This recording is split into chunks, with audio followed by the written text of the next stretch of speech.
So behind me, as you can see, is the paramedic offload department. I'll call it the pod for short.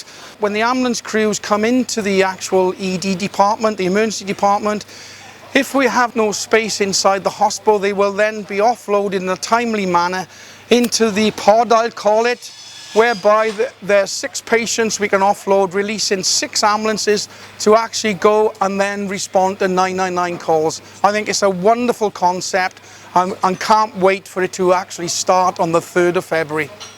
At the moment we are, as a health board, suffering long ambulance delays outside the hospital, which isn't great experience for the patients. The pod will give us the ability to make that experience much more pleasant, and the crews can then get off to bring some more patients back to us and care for the patients that need the ambulances out on the road.